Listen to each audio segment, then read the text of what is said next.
श्री गणेशाय नमः. श्री स्वामी समर्थ. सुप्रभातम. नमस्कार. सिया ऑफिशियलवर आपले सुस्वागतम. योगेशं सच्चिदानंदं वासुदेवं व्रजप्रियं धर्मसंस्थापकं वीरं कृष्णं वंदे जगद्गुरुं. आज आपण आस्तिक पर्व पुढे वाचायला सुरुवात करूया. सौती म्हणाला, हे आयुष्मान, हे आस्तिक आख्यान माझ्या पित्याने मला पूर्वी सांगितले होते. त्याच्यापासून मी हे जसे ऐकले तसेच मी आपणास सांगणार आहे. हे विप्रश्रेष्ठा, फार प्राचीन काळी देवयुगामध्ये म्हणजे सत्ययुगामध्ये प्रजापतीच्या 2 कन्या होत्या.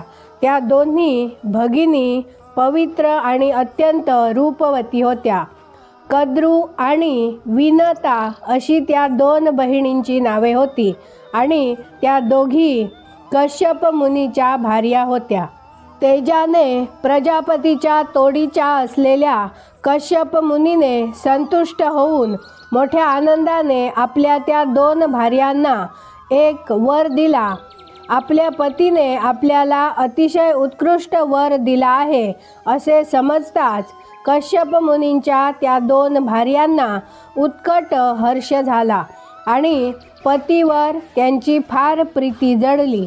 त्या 2 भार्यांपैकी कद्रू नावाच्या भार्येने सारखेच तेजस्वी असलेले एक सहस्त्र नाग आपले पुत्र व्हावेत अशी इच्छा प्रदर्शित केली आणि त्याच्या उलट तेजामध्ये, शरीर सामर्थ्यामध्ये आणि पराक्रमामध्ये कद्रूच्या 1,000 पुत्रांपेक्षा वरचढ असलेले 2च पुत्र विनतेने मागितले. आणि कश्यप मुनीने विनतेला हवा असलेला वर दिला. यावर आपले वचन यथार्थ होवो असे विनता कश्यप मुनींना म्हणाली. आपण मागितलेला वर प्राप्त झाल्यामुळे ती विनता संतुष्ट झाली आणि पराक्रमामध्ये अतुल असलेले 2 पुत्र प्राप्त झाल्यामुळे ती कृतार्थ झाली.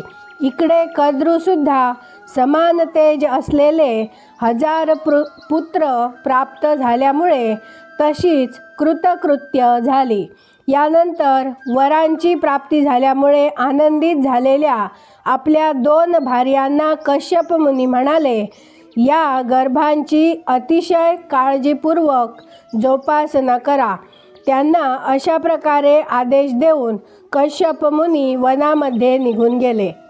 सौती पुढे म्हणाले, हे द्विजश्रेष्ठा, पुढे दीर्घकाळानंतर कद्रूने 1,000 अंडी घातली आणि विनतेने 2च अंडी घातली. त्यामुळे परिचारिका संतुष्ट झाल्या आणि त्यांनी ती अंडी उबदार भांड्यामध्ये ठेवली आणि 500 वर्षेपर्यंत त्यांनी त्यांचे जतन केले. त्यानंतर 500 वर्षे लोटली आणि कद्रूचे 1,000 पुत्र अंड्यामधून बाहेर पडले. तथापि विनतेचे 2 पुत्र मात्र अंड्यामधून बाहेर पडलेले कोणालाही दिसले नाहीत. पुत्रप्राप्तीसाठी आसुसलेली विनता फार खिन्न झाली, दीनहीन झाली आणि तिने त्या 2 अंड्यापैकी 1 अंडे फोडले. तेव्हा कमरेच्या वर परिपूर्ण शरीर असलेला परंतु कमरेच्या खाली लुळा असलेला असा पुत्र तिला त्या अंड्यामध्ये दिसला. अंडे फुटल्याबरोबर अर्धवट बाहेर पडलेल्या त्या पुत्राने संतप्त होऊन विनतेला तत्क्षणी शाप दिला असे परंपरेने आमच्या कानावर आले आहे. माते, माझ्या शरीराची पूर्णपणे वाढ झालेली नसताना पुत्रप्राप्तीच्या ध्यासाने भ्रमिष्ट होऊन तू मला अंड्यामधून बाहेर काढलेस. यामुळे, या तुझ्या अपराधामुळे गेली 500 वर्षे या कद्रूबरोबर तू सतत स्पर्धा करीत आली आहेस. तिचे दासीपण तुला पत्करावे लागेल.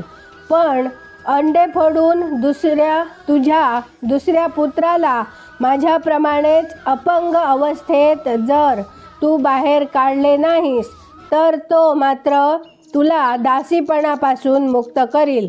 म्हणून ठरलेली 500 वर्षे पूर्ण झाली तरी तू अधीर होऊ नकोस आणि या दुसऱ्या पुत्राच्या ठायी लोकोत्तर सामर्थ्य निर्माण व्हावे अशी इच्छा मनात धरून हा नैसर्गिक रीतीने जन्माला येईपर्यंत तू थांबावे. अशा प्रकारे आपली माता जी विनता तिला शाप देऊन तो अपंग पुत्र अंतरिक्षामध्ये निघून गेला.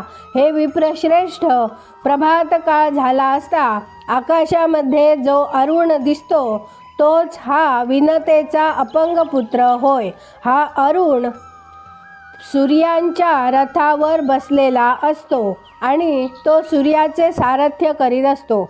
इकडे भुजंगांचा विनाश करणारा गरुड हा विनतेचा दुसरा पुत्र योग्य काळानंतर जन्माला आला आणि जन्माला येतो न येतो तोच हे भृगुश्रेष्ठा, निसर्गाने त्याच्यासाठी निश्चित केलेले नाग हे भक्ष्य प्राप्त करून घेण्याच्या लालसेने आपली माता विनता हिचा त्याग करून त्या क्षुधार्थ गरुडाने आकाशामध्ये भरारी मारली. सूत सौती पुढे म्हणाला, याच सुमारास कद्रू आणि विनता या 2 बहिणी एकमेकींना भेटल्या असता उच्चैश्रवा नावाचा दिव्य अश्व आपल्या अगदी जवळ आला आहे असे त्यांना दिसले. अतिशय उल्लसित रूप धारण करणारे ते अप्रतिम अश्वरत्न अमृतप्राप्तीसाठी क्षीरसागराचे मंथन चालले असता त्यातून बाहेर पडले होते. अपार सामर्थ्य असलेल्या तीव्र वेगाने धावणाऱ्या सर्व पशूमध्ये श्रेष्ठ असलेल्या अश्वजातीमध्ये उत्कृष्ट असलेल्या अतिशय तेजस्वी असलेल्या जरेचे वृद्धत्वाचे नावही ज्याला माहीत नव्हते आणि सर्व प्रकारच्या स्पृहणीय लक्षणांनी जो युक्त आहे अशा त्या उच्चैश्रवा नामक अश्वाची सकल देवांनी पूजा केली. शौनक म्हणाले, ज्या अमृताच्या प्राप्तीसाठी क्षीरसागराचे मंथन चालले असता क्षीरसागरातून तो महासमर्थ महातेजस्वी अश्वराज उच्चैश्रवा निर्माण झाला ते अमृत देवांनी कोणत्या प्रकारे आणि कोठे प्राप्त करून घेतले ते मला कथन कर. सौती म्हणाला, सुवर्णाप्रमाणे झळाळणाऱ्या आपल्या शिखरांच्या योगाने प्रत्यक्ष सूर्याच्याही प्रभेवर मात करणारा असा अलौकिक तेजस्वी मेरू नावाचा पर्वत आहे. हा मेरू पर्वत म्हणजे तेजाची जणू राशीच होय. सुवर्णाप्रमाणे दिसणाऱ्या त्या अद्भुत पर्वतावर देवांचे आणि गंधर्वांचे वास्तव्य असते. अधर्माच्या किलमिशाने दूषित झालेल्या लोकांना त्या पर्वताच्या मोठेपणाची कल्पनाही सांगता येणार नाही. त्यावर आरोहण करणे तर सर्वस्वी त्यांच्या सामर्थ्याच्या पलीकडे आहे. तो पर्वत भयानक सर्पांनी गजबजलेला असून दिव्य औषधींच्या योगे तो प्रदीप्त झालेला आहे आणि फार मोठ्या उंचीमुळे तो पर्वतश्रेष्ठ स्वर्गालाही व्यापून राहिलेला आहे. सामान्य माणसांना मनामध्ये सुद्धा त्याच्या रूपाची यथायोग्य कल्पना करता येणे शक्य नाही. अनेक नद्या त्या पर्वतातून खळाळत वाहत असतात. घनदाट वृक्षांनी तो गजबजलेला आहे. अनेक प्रकारच्या सुंदर पक्ष्यांच्या समूहामुळे तो पर्वत नेहमी निनादित असतो.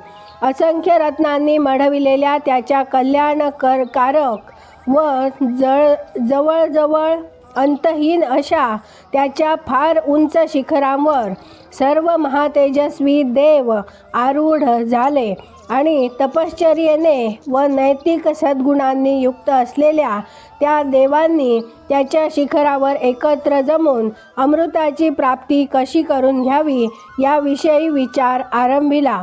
अशा प्रकारे ते देव अमृताच्या प्राप्तीसाठी सर्व बाजूंनी त्या मेरू पर्वतावर विचार करीत बसले असता नारायण म्हणजेच विष्णू ब्रह्मदेवाला असे म्हणाला, सर्व देवांनी आणि असुरांनी सागराचे मंथन करावे. सागराचे मंथन केल्यानंतर त्यातून अमृत बाहेर पडेल. म्हणून हे देवांनो, सर्व प्रकारच्या औषधी आणि सर्व प्रकारची रत्ने गोळा करा आणि सागरामध्ये टाकून त्याचे मंथन करा आणि त्यापासून अमृताची प्राप्ती करून घ्या. आज आपण इथे थांबूया. माझ्या सिया ऑफिशियलला सबस्क्राईब केले नसेल तर आत्ताच सबस्क्राईब करा. बाजूच्या बेलवर क्लिक करा, लाईक करा, शेअर करा. कमेंटमध्ये तुमचे विचार नक्की कळवा आणि राधे राधे लिहायला विसरू नका. धन्यवाद. जय श्री कृष्ण.